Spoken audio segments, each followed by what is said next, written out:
Okay, so the numbers look to have stabilized out now. So we'll get cracking, guys. So welcome to the first Pitch Perfect webinar that we're going to be holding.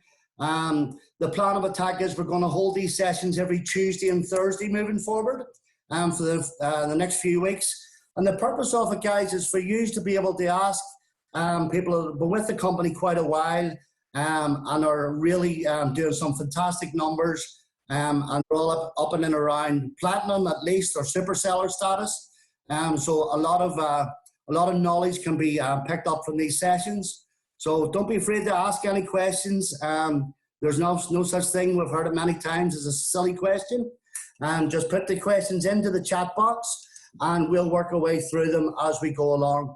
So the panel today, obviously myself, David Lemon, you've got Susanna Bucket on with us. We're going to host the session.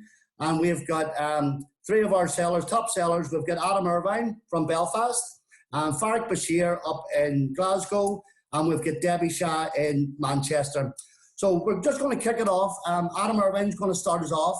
And the three guys are just going to give us a little bit of background, where they came from and their payment sense journey to date.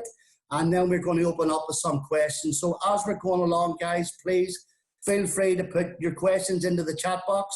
We'll do our best to get through them as quickly as we can on the session. But if there's anyone missed out, we are obviously recording this and we will get the answers back to you whenever the session's over. So take plenty of notes, listen plenty, and say, Adam, over to you and tell us about your payment sense journey. Yep, thanks, David. Thanks, everyone, for joining. My journey with payment sense started 6.5 years ago. I just worked out. These days, I'm in and out of super seller, and I recently passed 2 million LTR.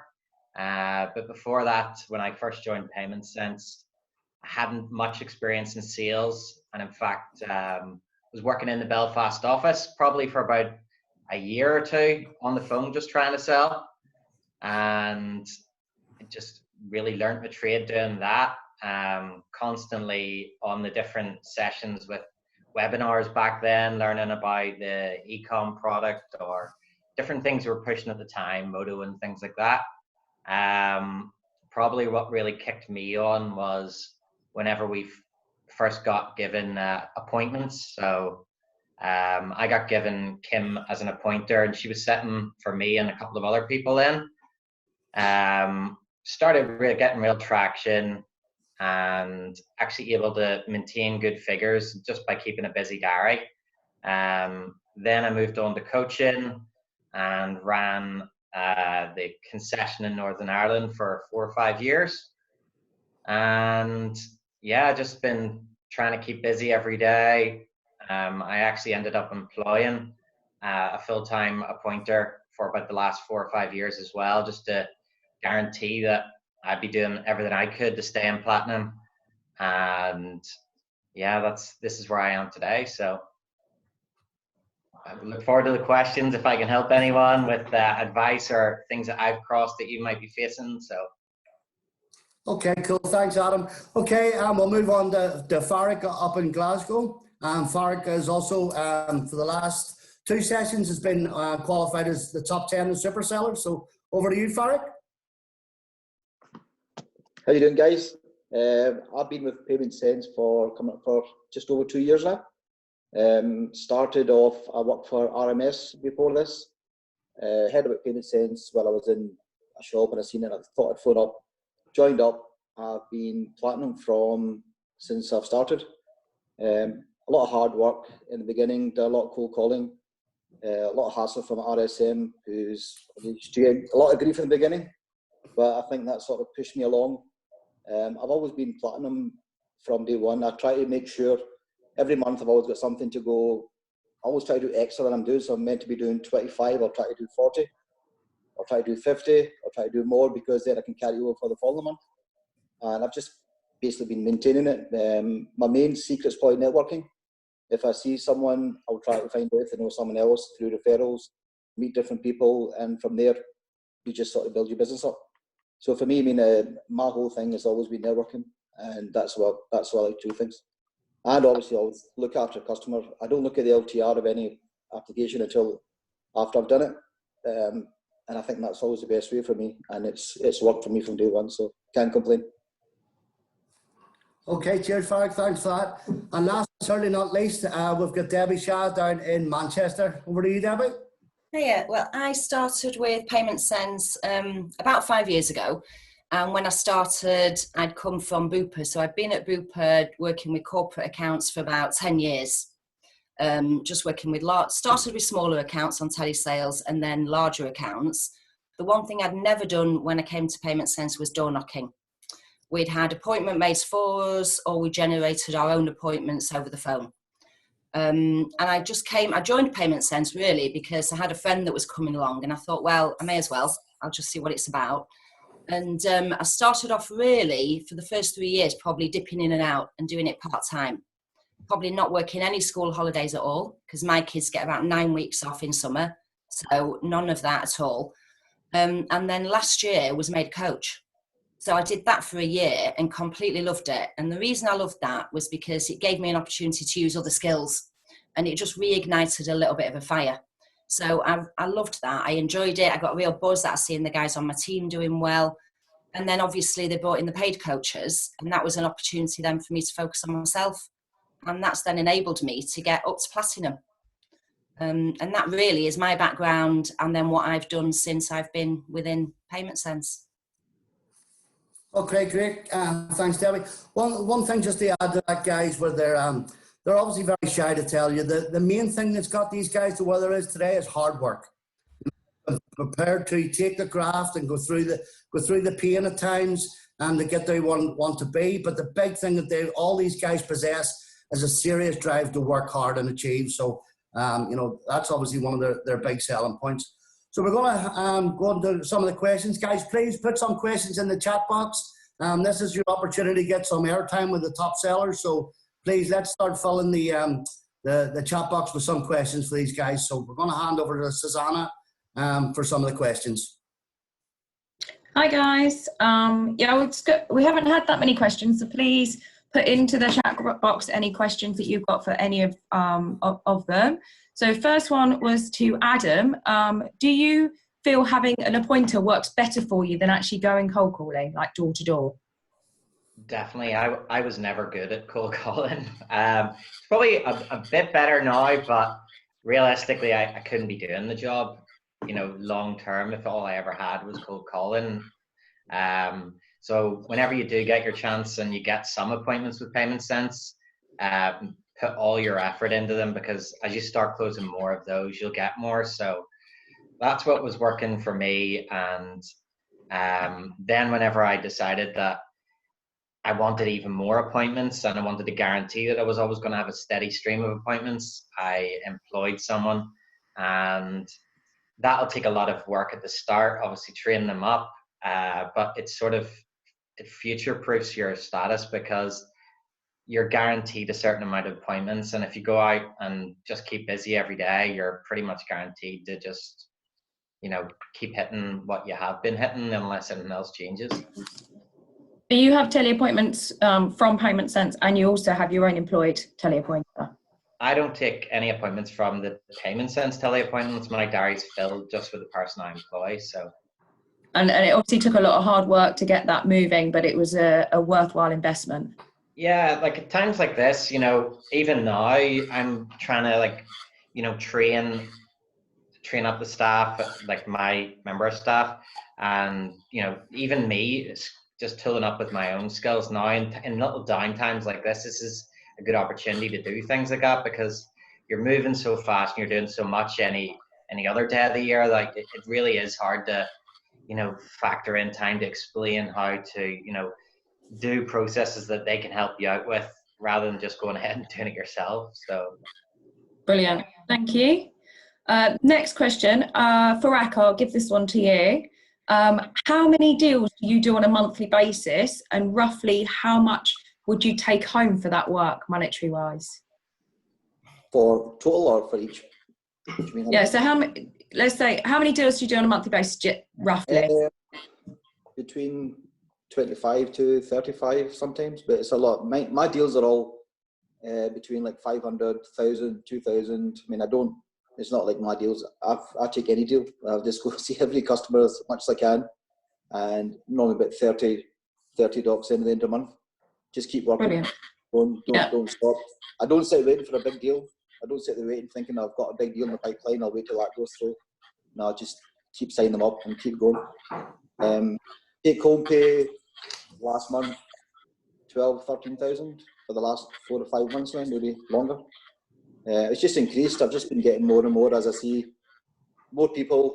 Then they start passing other people on, and I don't have a telepointer. I do it for myself. So, and I don't take appointments. All my stuff is through myself. Okay, so everything's self-generated from cold calling and referrals? Yeah, referrals, yeah. A lot of referrals. Fantastic. And then we've got a question from John Keane. What are you all doing right now to generate business? So are the three of you still putting business in, and how are you doing that? If we go to Debbie first. Hi, John. Yeah, I've probably brought in more docs in this month. On average, my docs in tend to be lower than a platinum seller, maybe because they're higher value. I don't know, but this month so far, I don't know, I've probably got about 15 docs in. And I think the way I'm generating it is obviously approaching my existing customers about motos, definitely, but also looking at other businesses that are open. So, you know, your butchers, your bike shops, anything like that at all that would benefit from a moto. And I'm finding it quite an easy sale, to be honest with you, the way I'm pitching it. So yeah, and it's a lot of telesales. But then when I started at Bupa years and years ago, my background began in telesales. So I'm not scared to do that. And because really at the end of the day, you can get through so many people, that person's not interested, move on. You could be making 70 calls a day easily, really.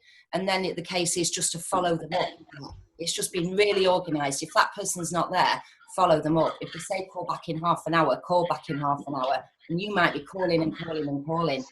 But that's all you need to do. Be persistent, be organised. Look at your existing book and any other businesses that are not in your book that are open at the moment. Brilliant. Thank you. Adam? How are you generating? Yeah, I will. Obviously, my employee's still working for me, so they're still out trying to pitch for appointments for me, and I'm just doing them over the phone. But I was going back through businesses that are using a lot of card not present and sending them all up to motos, while offering it. But most people were taken because it was actually going to be saving them money anyway. So that was how I was getting business. Yeah, just trying to focus on the businesses that are open, like Deborah was saying, takeaways and things like that.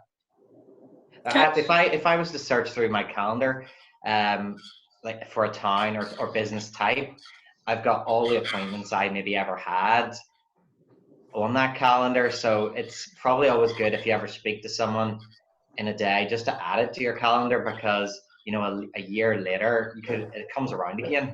You know, I used to think when I first joined, oh, there's no point in putting that 9 months ahead because who knows where I'll be. But, you know, very quickly 9 months came around and, you know, you're looking for things to do. So always keep your calendar updated with little notes and things to call, because there could be a boom time where all the takeaways need card machines like now, and you just have to search chips or fish and chips in your calendar, and then all those businesses will come up and you'll be like, right, I'll go through these and call them today.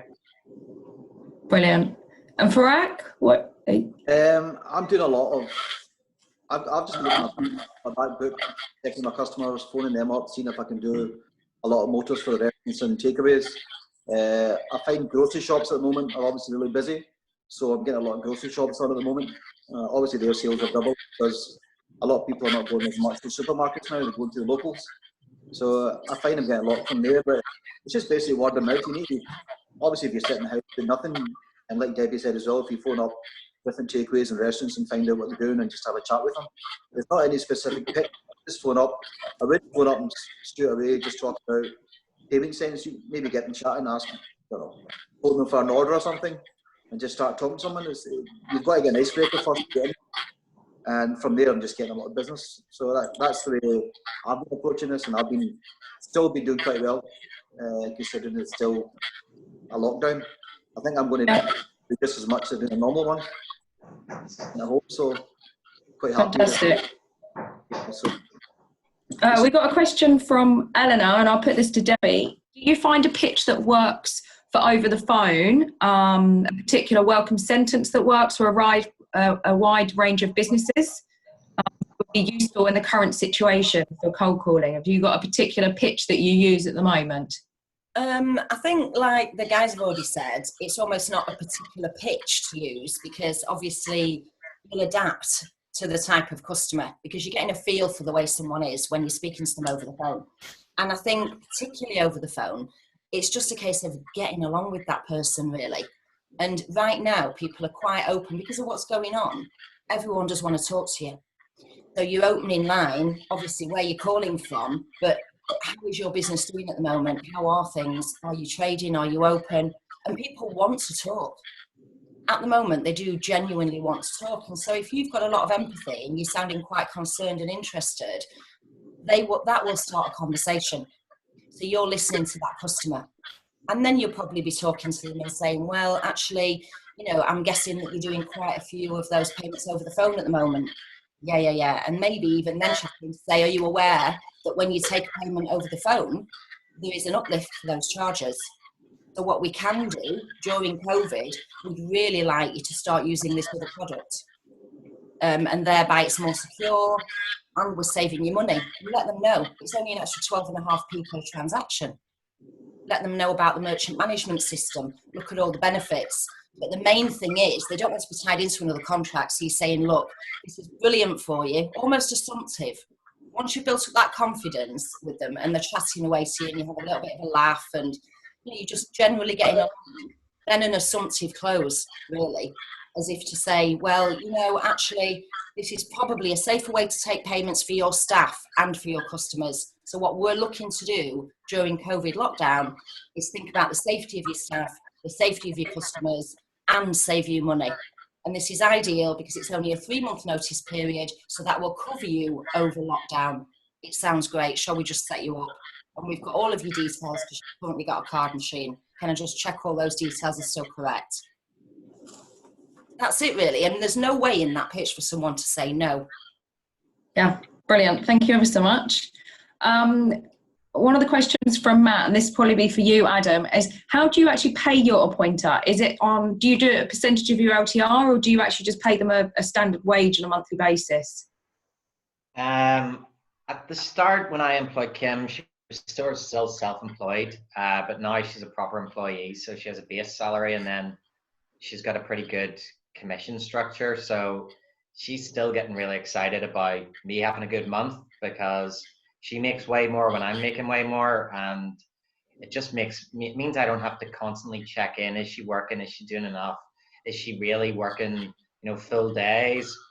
Is she going as good as she can? Because if you just realistically pay her per deal, I don't think they see enough. I've seen a lot of people come to me asking for advice with hiring an appointer, and I don't think just offering them a percentage of the LTR that they bring in really works, because they could do so much business in 1 month, and a lead from maybe 2 or 3 months ago ends up coming in. So I think realistically it does work, and you have to believe that it's going to work and it's going to average out. So it might just be a hard step to take at the start, but over a longer term, there's customers calling me up about a year after Kim initially set the appointment. So you just have to be sure that the steady stream is just going to keep coming in. So I would say you have to provide a base and then a pretty good commission structure. Okay, a base. And another question relating around that is, how do you find a good teleappointer? Yeah, that's a $64 million question. How do you find a good employee? You pretty much have to headhunt, and maybe it's not a case of hiring your friend or helping someone out. It's put an advert out and see someone who's been doing really, really well in this field, doing exactly the same type of job, and just offer them more money. So I think it is worth the investment. It definitely has been for me. It's been the best thing I've ever done. It's made my life a hell of a lot easier over the years. So I would say if you can, I would take the jump and do it. Brilliant. There's been a lot of questions around that, you know, what you look for in telepointers. So it's somebody that's got that sort of knowledge and background, and like you say, headhunt them and just pay them a bit more money. Yeah, exactly. Someone who, you know, you trust that can work a full day, because you're not going to really be able to sit and watch that they are. And then someone that just doesn't get down or throw moods and things like that, just that constantly works. And thankfully I have that with mine. So Brilliant. Works good. We got a question around business funding. Farak, should we put this one to you? I'm finding a lot of resistance. By default, the pre-approved accounts that are open are experiencing a boom in business. Most of them are saying that they're okay, and anyway, you know, that we're too expensive. Have you got any strategies or any way of overcoming those objections around business funding that we're offering now? It really depends on the customer, to be honest. I mean, I've had a few inquiries that they've asked, and they said they'd get back to you, but I mean, there's not a specific way to get on with it. I mean, it really depends on how the customer sees what they're looking for, and for you to chat them and find out, you know, what their needs are. I don't think it's a specific way of selling business funding. I'll just phone them up and see how they're getting on and see what the business is, and basically grocery shops, because they're buying a lot more stock. I will ask them, I mean, if you're buying a lot more stock, you obviously need a bit more funding, because a lot of the warehouses have actually stopped getting credit.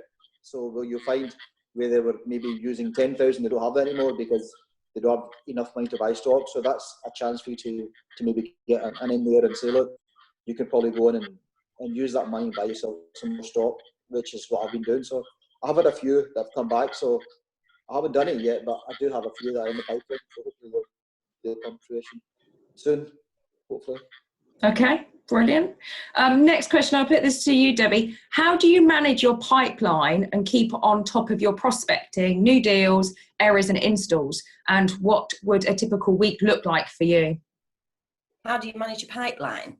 Yeah, so I suppose it's to do with your record keeping. Like, how do you manage all of that and make sure that you're following up? And yeah, I think, well, I use my Google Calendar.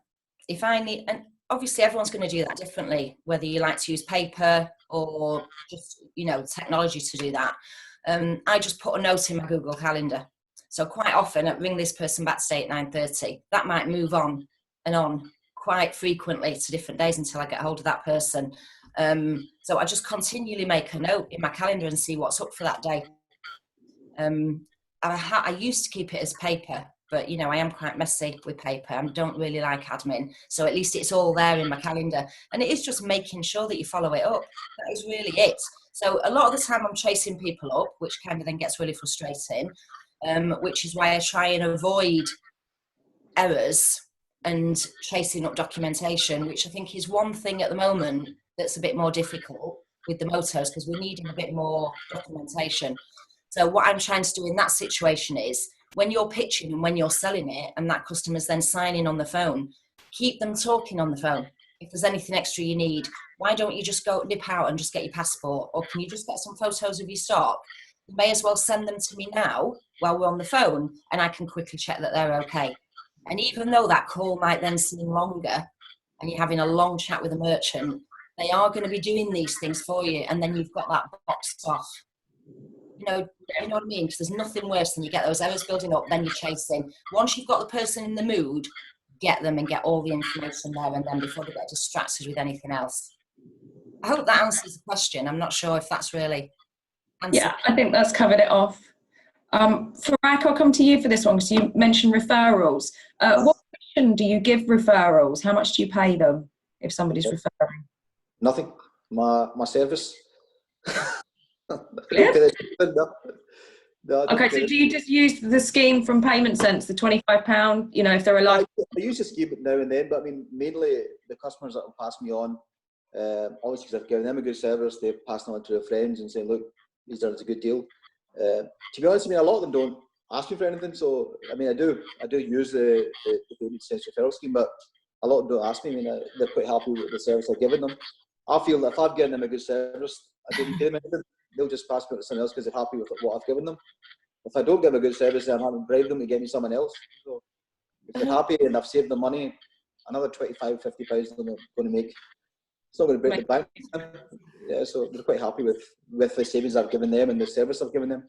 So normally they're quite happy just to pass people on to me. And another question around that from Anthony was, I'm struggling to get referrals from my customers. Do you have any tips as how you can get customers to provide them? From what the customer has already done, he's having problems. Yeah, he's struggling to get referrals through. I just make sure I'm obviously once you've given them a service. I mean, if you can't work the customer referral scheme, then it really depends on himself how he's talking to the customer. Make sure that you say to him, and I always say to him, look, once I've finished, I will say, look, you need to give me 2 or 3 people I can phone. I'll always ask them. And the best time to ask them is when you go and do your install. Get your install done, have a chat with them and say, look, you must have a few friends that you know. And everyone knows someone else. Every business will know another person, and they 100% should pass you someone else on. I'd be surprised if they don't after you've done them everything. You've done all the application, you've done the deal for them, you've signed them up, you've set them up, help them through PCI, help them through cancellation. They should be so happy with you. They should be passing you referrals on. So if you want, you can give me his customer's number. I can phone him, see if I can get referrals for him. We'll see. Another one from Freddie. As you're doing your own appointments, rather than you're just doing all your cold calling, what would be your most valuable hint for cold calling conversation? Never talk about payment sense when I go in. I just totally talk about something else. I break the ice with them. I'll even go in a shop and I'll buy a bottle of water because I'm their customer. So that totally breaks everything. If I go in and I give them a card and I say them for payment sense, they'll tell me to get lost because they're not interested. They've probably had about 10 other guys going in. So I will normally go in, I'll buy a bottle of water, or I'll go in our shop or a takeaway and have a chat. Never mention payment sense straight away. Get them talking to you because then you become their customer. After you become their customer, you've broken the ice, and then you just mention about the card machine. Oh, you do take chip and pen. No, I didn't know that. And from there, it just leads on. That's probably the best icebreaker. I mean, I just wouldn't go in and get my payment sense card or say I'm from payment sense, because you know yourself. It's like you when you sit in the house, someone phones you from British Gas, or you tell them, look, I talk to you. But the best people that you talk to, the ones that start chatting to you and open you up, have a conversation. That's my advice. So I wouldn't just go straight away and talk about payment sense. So just going and having a chat really, and just building up rapport. Yeah. Just like meeting a friend, isn't it? You meet a friend, the first time you met your friend, how did you become friends with them? You obviously had some sort of chat with them. When you have a bit of a chat with someone, breaks ice, and that's the best way to sell. That's what I feel. I don't feel just going in there and going as a salesman. Nowadays that doesn't work. I mean, I don't know if a lot of other sellers will probably say the same thing. All your good customers are the ones who become friends with you. So and then from there you get referrals and everything else. Brilliant, thank you. Right, I'm going to go to Adam with this one. This is a brilliant question from Hans. What will be your approach when SuperPay is launched? Well, we don't know all the details exactly what SuperPay is going to offer. It'll probably be very similar to exactly what I've been doing whenever things are busy. Just filling my diary and going, I'm working 9 to 6. I don't want to give Hans is a very close neighbor of mine, so I don't want to give him all of his tips. But yeah, no, I don't think there's going to be much different. I think there's going to be a lot more chance for us to get deals over the line easier because there's not a long commitment period. Maybe the new to cards will be a good area to focus on because one of their main obstacles at the start was taking on a card machine with a 3-year contract, so that might be somewhere I go to, but yeah, keeping some of my cards close to my chest. Fair enough. Yeah, we had a question from Gary saying, how much do you think the new product with a 30-day rolling contract will change the marketplace for us? Do you think that's probably going to be our biggest thing? Yeah, definitely. I think anyone's going to be willing to try it with a 30-day contract. It'll fly out. I'm looking forward to it starting. I just can't wait, to be honest, but there's going to be a lot of business coming out of that because the main and pretty much the only objection for anyone new to cards is they don't know if it will work for them. And you can understand with some business as well. even I don't know it'll work for you. Obviously, I would be the one suggesting it likely will, but you know, some of the places that I'm meeting customers in, they maybe only have, you know, 2 or 3 people through in a day into their shop. So it's not big thriving businesses in high streets always. So you can sort of understand with people, but definitely with the 30-day option to cancel, you know, they may as well give it.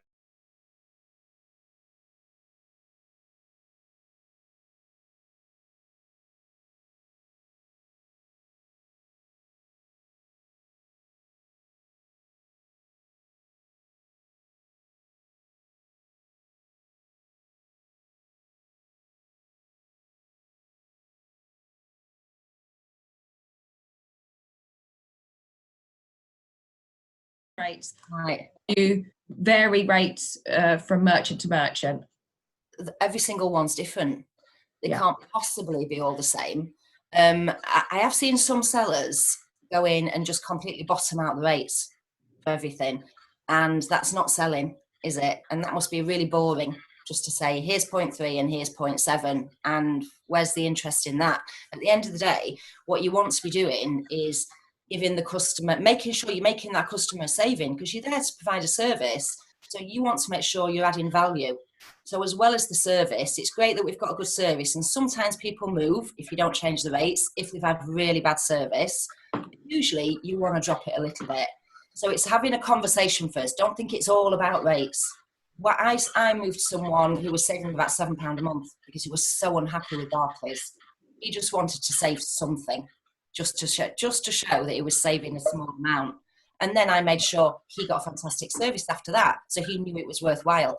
I think if you just drop things slightly, then you're making that saving for a customer, but you know that they're going to get fantastic service as well. So every single one will be different because it's such a wide market, isn't it? You can get the smallest shop on 0.3 and a large merchant on over 2%. You just don't know. So you've got to set it accordingly. Always avoid when somebody says, give me your rates. You've just got to say, we do not work like that. We don't give a table of rates.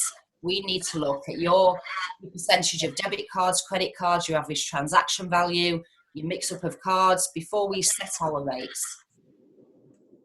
Brilliant. So no, the answer is no. They don't all get the same rates. And just another question, at the moment with what you're doing, you're obviously doing a lot over the phone. How many calls a day are you roughly doing to get through to people? Me? Yeah.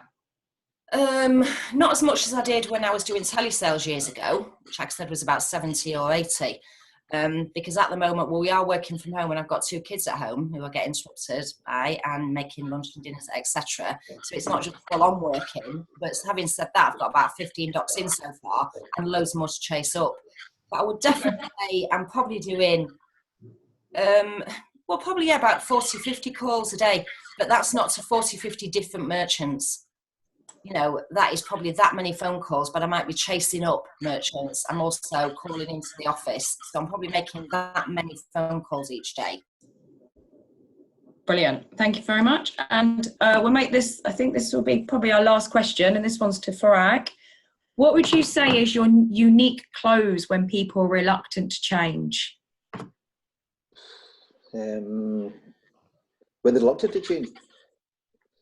Yeah, so when they're not sure, you know, so somebody's maybe a seller's struggling to close a deal, you know, have you got any closing tips for them? Apart from beating them up. David knows that.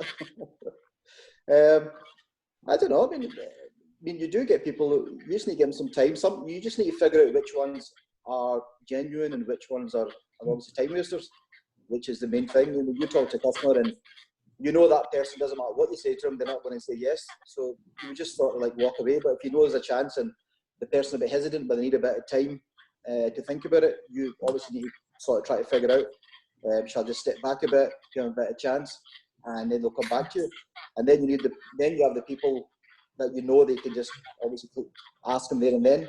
I mean, I genuinely mostly just take the paper off it and say, look, let's get this signed. I don't really ask them, you know, like say, what do you think? I'll just take the paper off it, pretending that they're about to sign.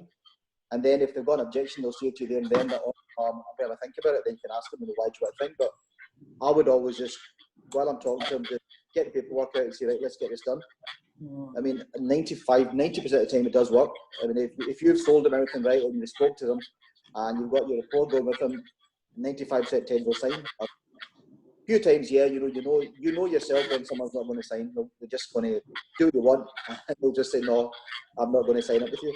So basically, that's what I do. I mean, I do try to be a wee bit more pushy, but not in an aggressive manner.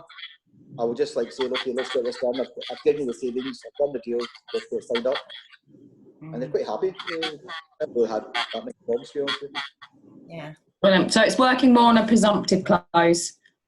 Yeah, I think if you've been speaking to them and you've got to that level where you've got a bit of a practice with them, then you can close it. I mean, if you're already nervous and hesitant,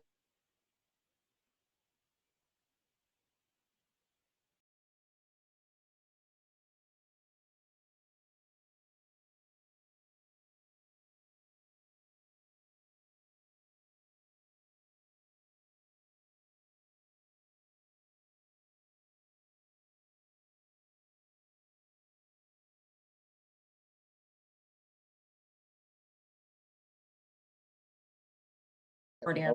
always having a chat with them about everything they need. So the main thing is to check when you go into business, what do they need? You know, I always look, if I go in, I'll always look at, what till system they've got. Do they need a GPRS? Is it Bluetooth? Is it desktop? Maybe see ways you change things for them. Have a look at their whole setup. That's what they like. If you're just going to go in and just try to sell, and then you sell the wrong machine to them, and then they're phoning you up and saying, I mean, in the beginning I didn't really understand, so I used to make some mistakes where I would sell the wrong machine out. But now when I go in, it's good for you just to go and have a look at the area of the business you're going to be supplying and have a look and tell them what they need. They like these sort of things. I mean, that's you taking time out and look at their business, and they'll be happy with it. And more than, I think 90% will sign up if you do that. Fantastic, thank you. There has one more question that's come through, which I do think is a very good question. I'm going to put this on to Adam. When a customer asks for a full breakdown of rates, knowing that that merchant's just going to go back to their current provider, what do you do? Do you provide rates via email or not? The way I calculate someone's saving is not, I do a full breakdown. I split it into columns and work out what the total cost would be with us, and then just tell them a percentage saving. And there are rates behind that. They would have to divide through my figures to actually see what rates those are. And if I've got a feeling that the customers like that, they would, I'm not just going to give them rates without looking at their bill, put it that way. I'm going to just calculate what I'm going to save for them and then offer them the saving, rather than, this is what your rates are going to be. If they ask, what does that work out at with your rates? Then I would just say, well, this is what that one is. That was what that is. It's more I do it and I give them that piece of paper with all the savings on it. But the whole time I'm actually trying to use the weights as the final, or the rates as the final thing to push them over. I'm trying to find out everything that they could be having a problem with, things I can improve, so that the rates and the saving is just the the icing on the cake. You're going to solve these 3 problems, and you're saving me 400 quid a year, something like that. So, and then you do get people who say, oh, I know they're going to go back to WorldPay. And I would sometimes say, well, there's plenty of businesses I go out. This time last year, I'll go to a customer, he goes back to WorldPay, and this time next year, I'm offering him the exact same saving. It's that because WorldPay, the rates will just climb back up to what they were. But, and then some people just go, yeah, no, fair enough. We'll just get it done. I almost try and make them feel a bit bad for even thinking that. Brilliant. Well, you've taken your time to go and see them, haven't you? And their existing provider hasn't taken that time. So absolutely. My attitude is, look, you've taken an appointment where the person who said, if you want an appointment, I could potentially save you this percentage. I've come out, shown you all these other problems that I can save, and actually followed through with the percentage saving that is good enough. So I find it quite ridiculous that someone would think of not signing up. you know, after actually getting all that done, and probably they maybe even see that oh yeah, this guy's come out here, he's done exactly what he said he was going to do, and he's got me all these problems that I'm having solved as well. So, and he's going to look after the whole process, start to finish, and there's no reason not to do it. That's the way I try and leave it. Brilliant. Well, thank you ever so much to Farak, Debbie and Adam. I think it's been really, really insightful. Davey, have you got anything else to add at all? I had to unmute myself. No, just, yeah, I appreciate your time, guys. You know, and as always, you know, you're there to help other people, which is why we are the company that we are, because we're able to reach out and help other people. We'll go through these questions, guys, and there's been a lot more questions that have been asked, which has been fantastic. We will get answers to these and get them sent out to get to the field ASAP. And don't forget to book in for your next webinar next Tuesday, where we're going to be concentrating on the e-com and motor side of things. So another great session not to be missed, guys. So again, thanks for the panel coming on. Stay safe, guys. Keep busy. We'll hope to see you all. Thanks very much. Bye. See you later. Thank you, guys. Bye.